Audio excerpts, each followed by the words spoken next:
today we're going to be looking at solving some quadratic equations, right? So this is going to go from completing the square, factorizing, simultaneous equations, taking out a square root, and all of those other nice, beautiful things that have to do with quadratic equations. But remember, before we get there, we need to look at exactly what is a quadratic equation, because if we do not understand what we're working with, then clearly we'll not be able to then work with what we do not understand.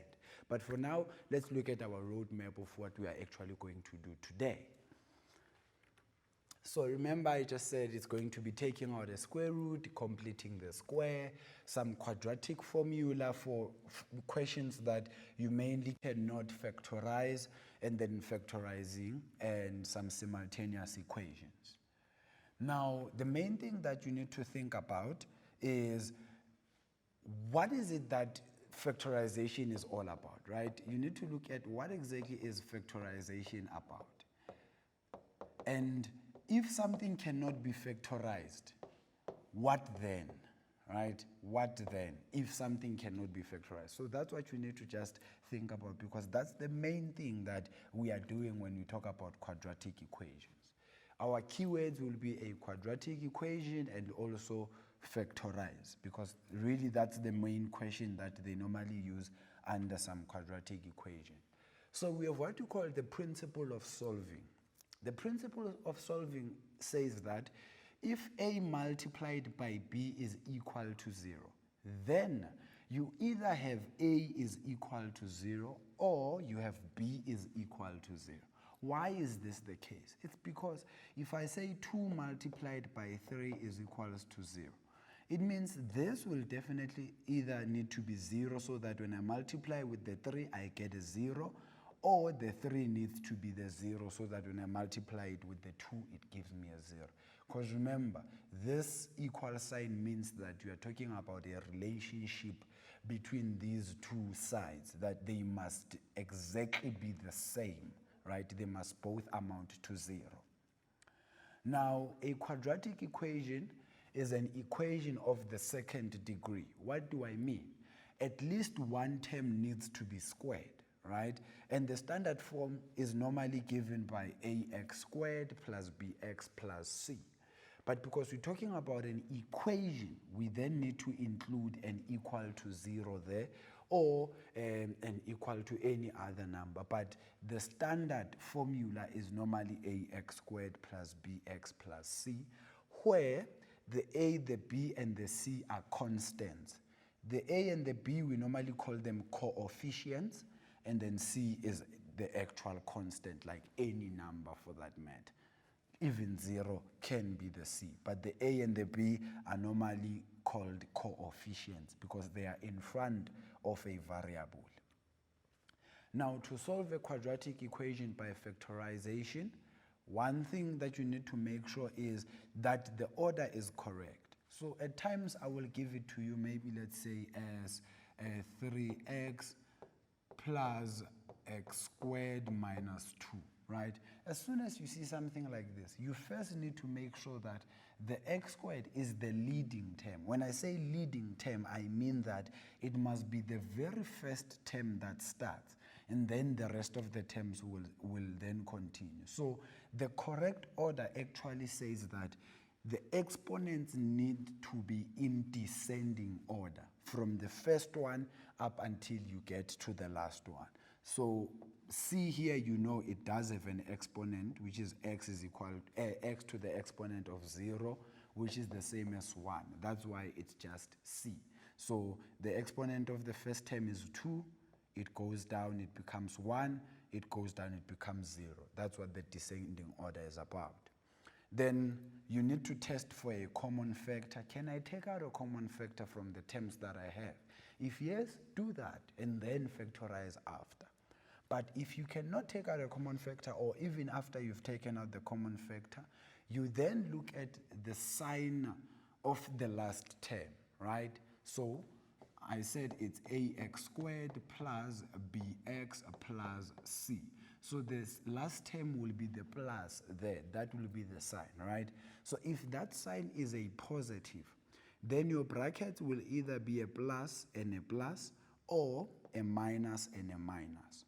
But if this last sign is then a negative, your brackets will then be a plus and a minus, or a minus and a plus, depending on which one you put where. But I can advise you to always start with the positive one. It really makes your life easier going forward. Now, let's look at some examples that have to do with this, right? So the first one here, we need to solve for x. The first question has to do with the principle of solving that I was talking about. So let's look at what we need to do. So remember, it said if I have a times b is equal to 0, then my answers will be either a is equal to 0 or b is equals to 0. Now, I always get people asking me, why do we use or? It's because it's either this or that. It cannot be either this and that. That wouldn't really make sense. So it's either you choose this one or you take that one, but both of them do work, especially when it comes to a quadratic equation. But when it's a square root, then there's a different story there that we need to discuss. But we'll talk about that when we get there. For now, let's just solve this one. So my a here will be the x, then my b will be the whole of x plus 3. So it means it will be x is equal to 0 or x plus 3 equal to 0. And then you know to solve for x means that x must be the subject of the formula. It makes it x equal to minus 3. And those will be my two solutions, x equal to 0 or x equal to a negative 3.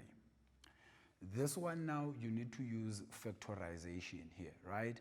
So to use factorization, you multiply the 2 with the 3, so that will give you 6, right? And then you write all the factors of 6. It will be 6 and 1, it will be 3 and 2. Now, what do I want? I want my middle term to be a negative 1. So it means I definitely need to use the 3 and the 2. So it must be negative 3 and plus 2.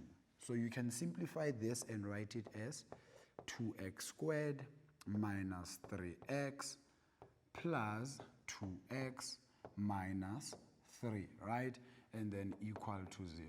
Then you rearrange this so that you can then factorize it and take out a common fact. So it becomes 2x squared plus 2x minus 3x minus 3 equal to 0. Some people really don't do this. They go straight to opening binomials, which is perfectly fine. But here it's just for people like myself who are still trying to understand this, right? So here my common factor will be 2x into x plus 1.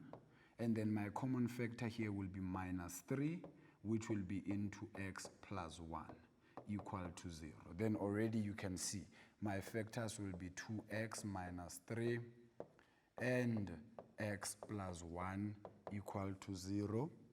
Then I have x equal to negative 3 over 2, or positive 3 over 2, or my x will be equal to minus 1, right? Remember, I'm going to take each bracket, equate it to 0, and then I solve from there. But some people, from the question itself, they go straight to opening the two brackets, and then they then equate each bracket to 0. It's really fine. Remember, it's all about what is it that you understand so that you can get all the marks that you deserve. Now here I have also solved for x. With this one, I will need to square this thing both sides because I'm trying to get rid of the square root there. So this will be squared and the negative 3 will be squared. And on the left-hand side, I will just have x on its own because the squared will cancel with that root, and then it will be equal to, then the negative 3 squared will give me a positive 9 there. And that will be my answer there. So the value of x will just be one value there. Now, this is where the interesting things come in now.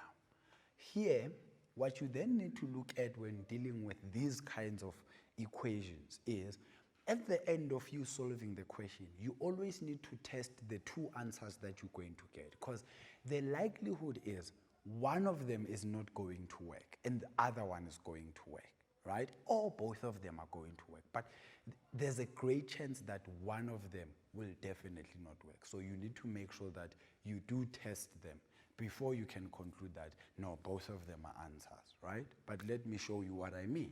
So this is going to be, firstly, you make sure that the z is on its own, equal to x plus 1. And then I square both sides like we did with the previous one. So this becomes x plus 3 equal to, right? I square there, I square here. Remember, this will be a binomial and a binomial, which will be x squared plus 2x plus 1. Then let's simplify this. It becomes 0 equal to x squared.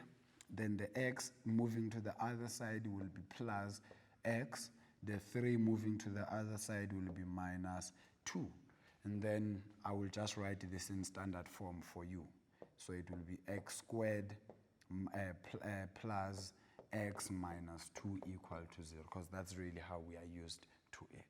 So at the moment I have x squared plus x minus 2 equal to 0. Let me just verify quickly. Yes. And then to factorize this, it will be x equal to 0. The x and x, the 2 there must be 2 and 1. Because the middle term is a positive, it means my signs must be, the bigger factor must be a plus. Because the last term is a minus, remember I said you need to look at that. The brackets will have different signs. Therefore, x will be equal to minus 2, or x will be equal to positive 1, right? So please remember these two answers, minus 2 and 1. Let's go back to the question. If I substitute minus 2 here, it's going to be square root of minus 2 plus 3 minus 2, right? And this must be equal to 1. If it is not equal to 1, then minus 2 is not one of the answers. So this will be square root of 1 plus 2 equal to 1. So already you can see it's 3, which is definitely not equal to 1. So minus 2, we don't deal with it. Let's look at the other one, which is 1. If I substitute 1 there, it will be square root of 1 plus 3, and then minus 1, and this must be equal to 1. So square root of 1 plus 3 is the same as square root of 4, which is 2 minus 1. It is definitely equal to 1. So 1 will be equal to 1. Then you conclude, therefore, x is equals to 1. Some people even go as far as saying, comma, x is not equals to negative 2. It's really a choice. You can say is that it is just equal to 1 and say it is not equal to negative 2, or you can just leave it as x is equal to 1, or leave it as just x is not equal to negative 2, meaning it is the other one, right? So with this one, guys, what you need to understand with this particular question is, as soon as I give you an equation that has a set, right, a square root, you need to make sure that the square root is on its own on one side, and everything else that is next to it must be then added and subtracted such that it is on the other side. And then only then can you take out a square root on both sides. Why am I saying this? Because let me show you. If I gave you square root of x plus 1 equal to maybe 3, right? And then you choose to just square it from here. If I square here and I square there, automatically you can see that the square root will still be there, because this is going to be x and then plus 2 square root of x plus 1 equal to 9. So the square root is still there. So meaning you still have something that is a bit complex to deal with. So that's why it's just easier for you to always take everything to one side and leave whatever that is inside the square root to be on its own. Guys, I hope that clarifies a few things about factorizing and also about solving for x when you are giving equations that have to do with some square roots and also the principle of solving when you have two brackets that are already factorized for you. Please don't then, the first example, don't multiply out the x inside the bracket. That's just going to set you back because you're going to need to go back and then take out a common factor again, which is really a lot of work. So just make sure that you do understand that. For now, I know we've had so much fun so far. I need you to just take a walk a bit and get some water as you are walking so that you can just free your brain, because I know algebra can be a bit daunting for you, but I'll be back with some more just after the quick ad break.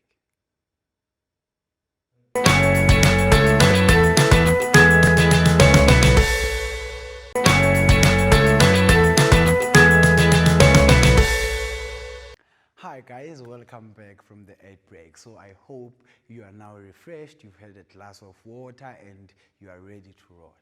Right now guys, we're going to look at some quadratic equation, we're going to look at quadratic formula that is, and we're going to look at some completing the square. I know that completing the square is one of the topics that gives you guys quite a challenge, but then you have me today and we're gonna sort that out. So let's just have a look at what exactly is it that completing the square is all about. But before that, we're still gonna take out a square root on both sides just to see exactly what happens when I take out a square root, right? One thing I need to mention though before we continue is, remember that when you have a squared, the idea is that your answers need to be 2. Right? If I have x squared, that tells me that my solutions will be 2. If I have x on its own, then my solution will be 1. So please understand that. And then at the later stage, you know, if it's x cubed, then I have 3 solutions. So the exponent, the leading one, always tells you how many solutions you have. That will really be important to what I'm going to say next. Let's have a look. So right now, if I have what we call a quadratic equation, 1, to solve a quadratic equation by taking the square root, right? Taking a square root is always a plus or minus situation. Let me make an example. If I have x squared is equals to 4, right? Let's solve this using factorization, which we just did. This is going to be x squared minus 4 equal to 0. Difference of 2 squares. Then I open 2 brackets. X minus 2, x plus 2 equal to 0. Then you can see one x will be a positive 2, the other x will be a negative 2. What am I saying? There's a plus there, there's a minus there. Hence, it's always plus or minus. So if I just say x squared equal to 4 and I decided to take out a square root on both sides, this will be the same as x is equals to plus or minus 2. But I just showed you how to then make sense of that using factorization. If the equation is in the form of x squared equal to c, like the one that I did, then you know that your answer is always going to be plus or minus the square root of c. Similarly with what I have, or x plus or minus k squared is equals to the c there. It's the same concept that you would have a plus or minus situation. Now, when we talk about completing the square, to summarize what completing the square is all about, this is to write a quadratic equation in terms of a square equal to a constant. What do I mean? What I just spoke about. In the form of x squared equal to c. This is a square and this is a constant, right? Or x plus k all squared equal to c. This is a square and that is a constant. That's what completing the square is all about. And then you can take out a square root on both sides and then solve for your x. But we'll talk about that. Let's look at the very first step. I'm going to give you the equation ax squared plus bx plus c equal to 0 because I want to make it as standard as possible. Not just to make it for a specific question, because a lot of people think that then it must always be just x squared plus 2x plus 3. No, it can be just general. The first thing that you need to always do is to make sure that the coefficient of x squared is 1 by dividing everything by a, right? So if I divide everything by a, this will be x squared, this will be b over ax, and this will be c over a. And then 0 divided by a will just be 0. Then my step 2 will be you add or subtract the constant to both sides so that the equation is in the form of. You call this, I know that you have a word that you like so much, transposing, right? Remember what I said. This is going to be x squared plus b over ax plus c over a equal to 0. What does this step mean? It just means that take this to the other side. That's what you normally call it, right? You transposing the value. That's the language you guys normally use when you're talking about this. Then it becomes a minus c over a. And then you go to my third step. The third step is what makes completing the square to be what it is. What do I mean? Add the square of half the coefficient of the x term on both sides. What is that? Let me go back. My coefficient of x is b over a. So it will be b over a. Firstly, you half it, and then you square it, and then add it on both sides. So this will be the same as b over 2a, all of this squared. So that's what I mean. And then you take this thing that I have here and add it on both sides. That's what step 3 says, right? So I'm adding it here and I'm adding it there. Now let me explain why you are adding it, guys. You are adding it because remember in mathematics, as soon as you introduce something new, it must be such that that thing can be reversed. For it to be reversed means you are not changing the equation. Because if you just say, let me add it to the left, the equation is no longer what I gave you. Then it's a different thing altogether. It's the same as that concept of rationalizing. You remember, what you do at the top, you must do at the bottom. What you do on the left-hand side, you must do on the right-hand side. It's just to maintain balance so that you don't change the equation. Because as soon as you introduce something that changes the equation, already you are lying. I'm not going to say you are wrong, you are lying. Because you know the truth, but you decide not to give me the truth. So please do pay attention to that. Now, the last one will be factorize the left side as a square of a binomial, right? So if I go back to this, if I factorize this, I will take whatever that is in squared there, you put it in brackets and then square it outside. That's just a short way of explaining it. So if you factorize the left-hand side, it will then be that. Then the right-hand side, if you simplify it, it will then give you that. But you know, from here you need to take out a square root on both sides. If you take out a square root on both sides, remember, it must be plus or minus. I did tell you that. Now, why am I making you understand this? Look at this. If I have x plus q all squared is equal to r, this is the same as x plus q equal to plus or minus the square root of a. That's very important, guys. This plus or minus is really, really important because it's what makes you get full marks, right? If you don't have the plus or minus, then you will get your 3 out of 4 marks because for the last answer, it would then be wrong. Now, the solution of the equation are normally given by the solutions rather. The formula x is equals to minus b plus or minus square root of b squared minus 4ac over 2a. You know this is a quadratic formula. You do not need to then cram this formula, guys, please. You just need to know how to apply it because it's going to be there in your information sheet. So make sure you just understand it. Because of this plus or minus, you will have 2 solutions. One with the plus and one with the minus, right? So that's what makes it to be 2 solutions. Because I said to you, squared always tells you that you must have 2 answers, not 1. As soon as you have 1 answer, you have done something very wrong. Now let's solve this by the form of completing the square, right? I said always make sure the coefficient of x squared is 1. If it is 1, then you skip step 1. You go straight to step 2. So this will be x squared minus 4x equal to negative 2. That's my step 2, right? Let me just say as 2. And then step 3 was you add half of the coefficient squared, right?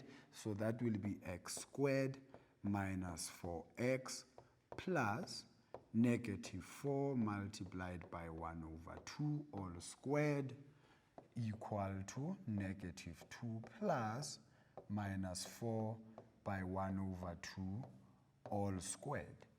And then you can then do the necessary things. So simplify it first quickly. Becomes minus 4x plus negative a half multiplied by negative 4 will then give me a negative 2, and then squared.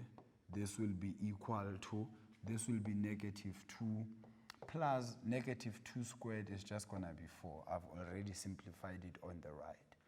And then if you go further than this, it will then be x minus 2 all squared is equals to, remember on the right hand side it will be minus 2 plus the 4, which will give me positive 2. Square root both sides, this will be x minus 2 equal to plus or minus the square root of 2. Then my solutions will then be x is equals to 2 plus square root of 2, or x is equals to 2 minus square root of 2, right? Firstly, it's me taking that a negative to that side, which becomes a positive. That's where the 2 comes from, and then the plus and the minus. Let's look at another example. Solve for x by completing the square, the same concept. But here you can see, firstly, I must make sure that the coefficient is 1.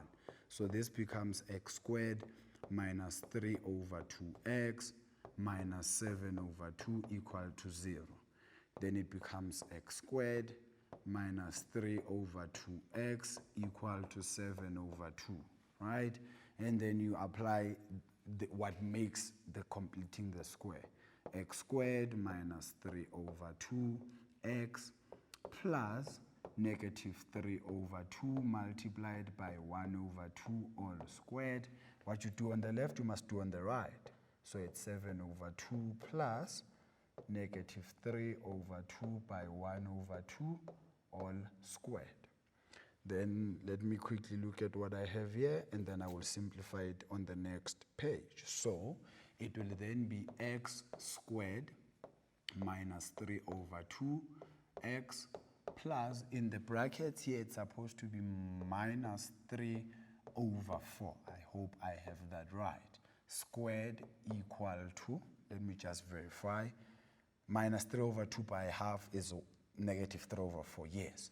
Therefore, it will be 7 over 2 plus, if I simplify this, it gives me 9 over 16. And then you can then do what is the completing the square. Minus 3 over 4. All of this is squared equals to, this I must make sure that the denominators are the same, right? If I do that, this will be multiplied by 8, that will be multiplied by 8. And then you can then simplify it further. So it will be 7 over 2 plus 9 over 16. Then you can take out a square root on both sides, which will then give you x minus 3 over 4 equals to plus or minus the square root of 7 over 2 plus 9 over 16. Then you can simplify it from there. Now, this one, as soon as you see the word, leave your answer in simplest said form. They are simply saying use the quadratic equation. You can even use completing the square, but if they don't specifically say by completing the square, it means that you just need to use a quadratic equation. So firstly, my a value there is 1 my b value there is minus 3, my c value there is 1. So it will be x equals to minus b plus or minus square root of b squared minus 4ac. All of this is divided by 2a. And then you can then simplify this. Minus, the b we said is minus 3, so it will be negative 3, plus or minus the square root of minus 3 squared will be then 9, minus 4 into the a value will be 1, the c value will be also 1, not negative, right? Let me quickly remove that. So it will just be a positive 1. And then you can then work this out all over, by the way, 2, because it's going to be 2 multiplied by 1. Then if I simplify this, it will then be x is equals to positive 3 plus or minus 9 minus 4 times 1 times 1 is just 4, right? So 9 minus 4 is 5. So this is square root of 5 over 2. That's your answer. Then you can separate the plus and separate the minus. Then it will give you your answer. The last one now quickly will then be this one, right? This is my A, that is my B, that is my C. Here, what do you need to do? You need to then use what you call the quadratic formula, but now you need to press your calculate and make sure that you round it off to 2 decimal places. So this will be minus 2x squared minus 4x plus 1 equal to 0. Then you can just maybe get rid of the negative there. It becomes 2x squared plus 4x minus 1 equal to 0. Then you go straight to the formula. X equals to, the b is a positive 4, so minus 4 plus or minus the square root of, I will have 16 there, minus 2, right? Minus 4 into 2, sorry.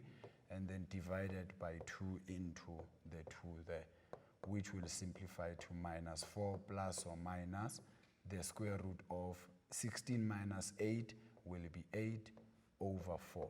Then you press your calculator there, it will give you 2 decimal places when you separate them and round it off to those. So I hope that makes sense, guys. So this is mainly when a question cannot be factorized, right? The equation cannot be factorized. You can either go to completing the square or go to the quadratic equation, and your life will be easier. But even questions that can be factorized, you can just use a quadratic equation. Only if the question did not say factorize and they just said solve for x. But if they say solve for x and you use a quadratic equation, I might get wrong. So you listen to the instructions. Guys, I hope you are still having some fun. Let's take a quick ad break and I'll be back with some more.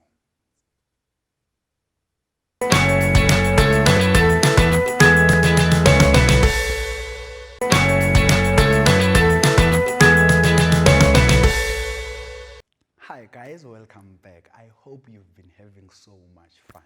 Guys, algebra is really nice, I promise you. Only if you follow the necessary rules. If you do not and you do your own thing, where there is an equal sign, you then remove it, or wherever there is not, then you add it, or you subtract when you're supposed to add. Those are just the little things that are going to give you a problem, I promise you. Make sure that you do understand algebra, guys. Algebra is in every chapter of mathematics.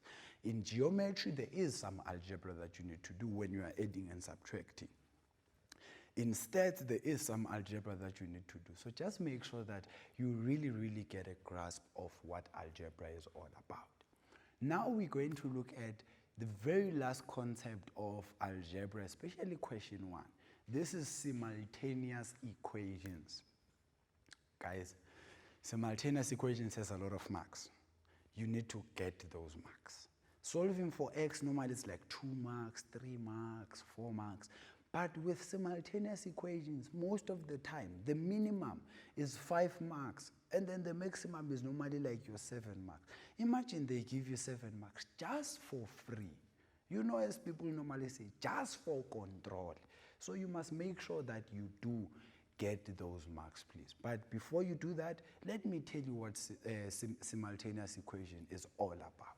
So When we talk about equations with fractions first, right, because that's what we normally use when we're talking about simultaneous, we can then solve these by first multiplying, right? What are we multiplying by? The LCD on both sides. We are making sure that we don't have any denominators, and then we can then hoy everything that needs to be done there. It is also important to make restrictions. What do I mean? The denominator must not be 0. You know, on that nice thing of yours that you like called a calculator, as soon as you divide by 0, it will say undefined or it will say error. So make sure that you make those restrictions. If maybe you have a over x minus 1, the x value can never be 1, right? So my restriction is x cannot be equal to 1. Because as soon as x becomes 1, it becomes 1 minus 1, which is 0. And a over 0, unless you can solve it, it will forever be undefined. Now, with simultaneous equations, it's when you are solving for two variables in two equations simultaneously. What does simultaneously mean? At the same time, concurrently, one after the other, right? And we normally use what we call the substitution method, right? There's also elimination method, which I know you know about, but mainly, if you are having a linear equation and a quadratic equation, just try to use substitution at all times, because really that's the one that you always mostly gonna get, simultaneous that has a linear and a quadratic equation. Then always look for the variable that is easiest to isolate. Guys, you know, this one is one point that worries me the most, because you guys will have a 2x squared plus 3x plus 5 equal to y squared, I mean. And then a person will try and make the x squared to be the subject of the formula, and they want to take out the square root. Why are you troubling yourself like this? Just look at the variable that is easier. So you look at the equation that has one variable that you can just make the subject of the formula, and then everything else to one side. But if you have two x's and one is squared and the other one is squared, then x cannot be made the subject of the formula there. If you have two y's, one is squared and the other one is not, y cannot be made the subject of the formula there. So please make sure that you do understand that. Subject of the formula means it's only one x, and then on the other side, it's y and constants, not any other x, right? So that's what I mean when I say, look at the one that is easiest to isolate. But let's look at some questions just to try and see exactly what do I mean. Now, firstly, I said fractions, right? Here I said we must multiply by the LCD. So my LCD first will be equals to x minus 1, right? What do you do with the LCD? You multiply every term by the LCD. So it becomes x multiplied by x minus 1 plus 2 over x minus 1 multiplied by x minus 1 equal to 4 multiplied by x minus 1. Then you can see that your x minus 1 and your x minus 1, that's a numerator and denominator, will divide each other. And then from there, I will have x squared minus x plus 2. And then on that side, it will become minus 4x and then plus 4 equal to 0, right? So I multiply that, it becomes 4x. Take it to the other side, it becomes a minus 4x. You multiply those two, it becomes minus 4. The other side, it becomes a positive. And then from there, this will be x squared, like term, the x and the 4x, which will give me minus 5x. And then the 2 and the 4, which will give me plus 6 equal to 0, right? And then you will have x, because I need to factorize this quickly, it will be x and x. I need the factors of 6 such that they give me 5, but my sign must be a negative and a negative, right? So that will either give me plus 6 and minus 1 equal to 0, right? And then you can then simplify this. The 6 must be a negative, sorry about that. The 6 must be a negative because the middle term is a negative, right? So this will be a negative and that will be a plus. So minus 6 plus 1 is negative 5. Minus 6 times that will be a negative 6. So it means the 6 and the 1 will not work then, you see. So that's how you then try to test these answers. So lastly, my actual factors will then be negative 3 and minus 2. And then my x will be equals to positive 3, or my x will be equals to positive 2. But what is my restriction? X can never be 1. That's all that you need to know about the restriction. And then you will be done. But with these two, you can see already they will both work, right? Because none of them will give me the denominator as a 0. Now, let's look at simultaneous. Simultaneous, they will always say to you, solve for x and y. But don't make the mistake of thinking at all times you will start with solving for x. At times you will start with solving for y. But then here it's convenient that we're actually going to start with x. But it's not always the case. So you label this equation 1, you label that one equation 2. And then you will then say from equation 1, I create equation 3, where I isolate one variable. So it becomes x is equals to 5 minus 3y. And we call this equation number 3. And then I will say substitute equation number 3 into equation number 2, right? So it's a language, this thing, guys. You're communicating with me. You are telling me what you are doing. Therefore, this will be 5 minus 3y. All of this is squared minus 3 into 5 minus 3y. And why do I have a lot of equal signs here? Oh, this is supposed to be a plus. Sorry about that, guys. I have a lot of equal signs. So it's like I'm doing what you like the most, where you add a lot of equals to there. And then plus 10y equals to 8y squared minus 18, right? And then you simplify this quickly.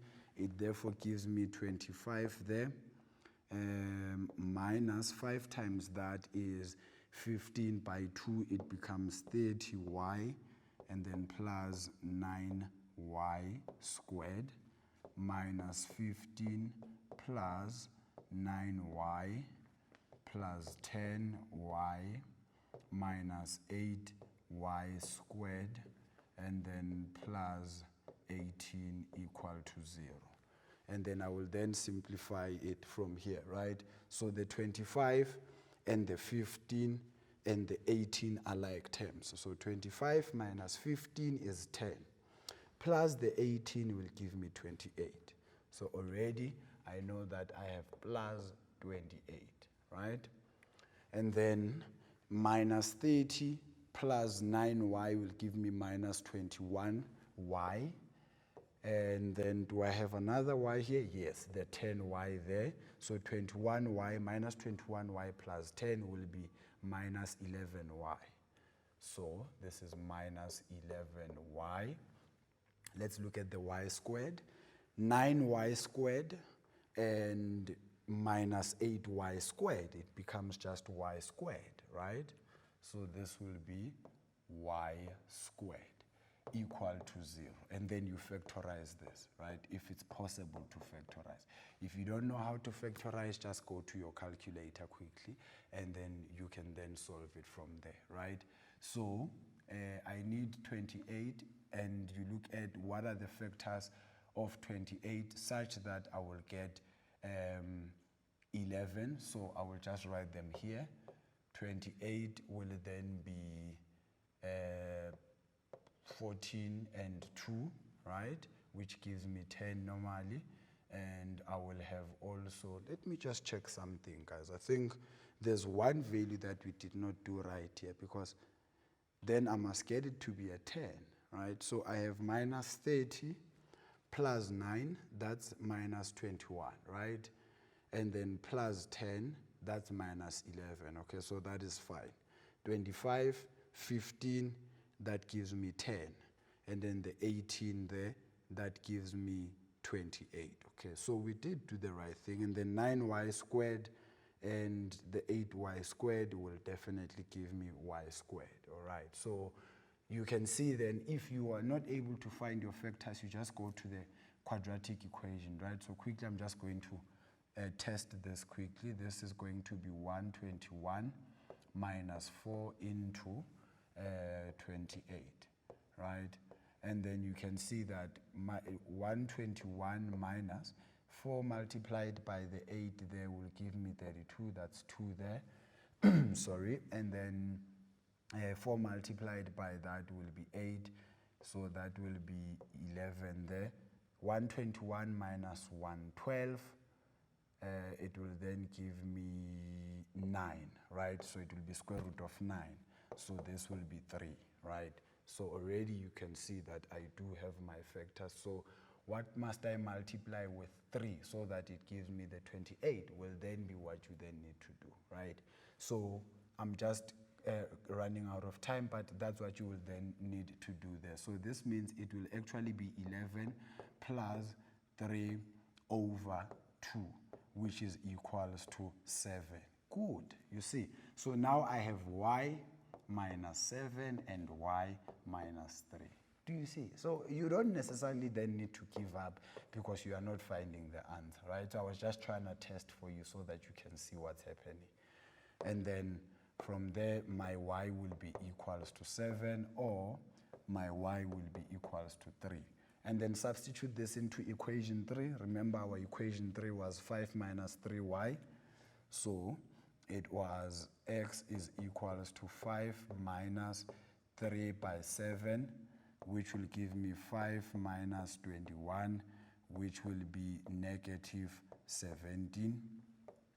And then here it will be x is equals to 5 minus 3 by 3, and then it will be 5 minus 9, and this will be equals to negative 4, right? So let's just verify quickly. This is actually 16, not 17, so this is 16. You see, so please do make sure that you look at your answers once you are done. So that's what simultaneous is all about. Now the summary is you solve quadratic equations by factorizing, completing the square, and the quadratic formula. Always check your solutions. That was our roadmap. Guys, I hope you've had so much fun. I showed you that you can fumble around. As you are doing that, you are just doing what it's necessary for you to solve this. I've had so much fun. From me, the Maths Doctor, until I see you next time. Remember, mathematics is food for the soul.